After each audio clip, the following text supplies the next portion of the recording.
such super strong times. And in fact, the last few laps, his margin of dominance over the realised Kondo Racing Ferrari with David Perel on board has gradually opened out. It's now 38 seconds from first to second place, but it's still that Manthey EMA Racing Porsche, and it's Kevin Estre on board at the moment. Now he's got past the tail of the slower cars in the field, and he's got what he wants at this point. Even if you've had all the sleep you thought you could have as preloading before you get into this, when you get out, it's still, well, look at the hands on the clock, it's 3:30 in the morning at the Nurburgring. So there is going to be, despite whatever pattern of sleep and little catnaps you've had, you're going to be feeling tired at this point, Snowy. Yes, but you've got a job to do, and this is what they do particularly well, certainly teams like this and star drivers of this quality. I'm trying to look at the driver stints on that 911 Manthey Porsche. It was, of course, it was Thomas Preining that started the car there, and he did at the start. They did a 1 lap stint, it says, and then a 7 lap. I'm not sure he did a 1 lap. That doesn't seem right. No, it doesn't, does it?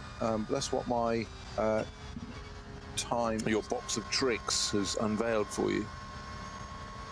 So then we have Estre did a 4 lap stint. We then have Estre again for 2 doing a -1 and a -1 stint. So I'm guessing that's when they were pitting and resetting with the 90 minutes odd in to it. But we then have Estre start, as we know, Estre took the restart, did a 6 lap stint.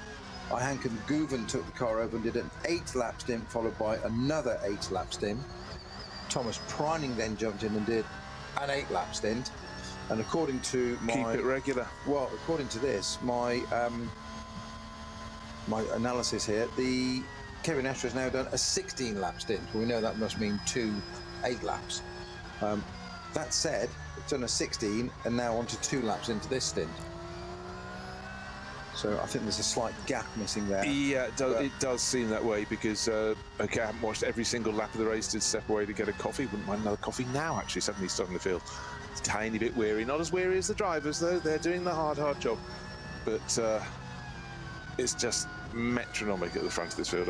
I'm just staggered. We've had some dominant drives in this race. Yes, we had the number 3 Forco Motorsport Porsche that had been in the mix in the hands, most notably of Alessio Picariello, and picking its way up forward. And Julian Andlau was the one at the wheel at the time where we had the car spun in front of him. He couldn't see it until he came around a corner, found the number 94 Sante Royal Racing Porsche Cup 2 class car right in his path, also dazzled by the sunlight, the really tight twister that starts the lap, the Yokohama S, and contact was made and races came to an end, unfortunately, for both of those cars. Forco Motorsport, though, they enter 2 cars for a reason. They've still got one in the mix. They've still got the number 44 crew going around near the front end of the field. Dennis Marshall, who had a run in the car earlier, is the driver at the wheel at the moment. But 33 was their one on the sweet spot, the one that qualified really well, but unfortunately off the track, damaged, out of the race. But that was also wasn't it 33 that had the issue in the warmer as well? Yes, it was. Yeah. It was being driven by Sven Muller, yeah, Sven Muller at the time, yeah. And he pulled off halfway around the lap, yeah. Going slowly. We thought, oh, what's the problem? Pulled off, and that's the point at which, right, you haven't got enough oomph to get you around to the pits.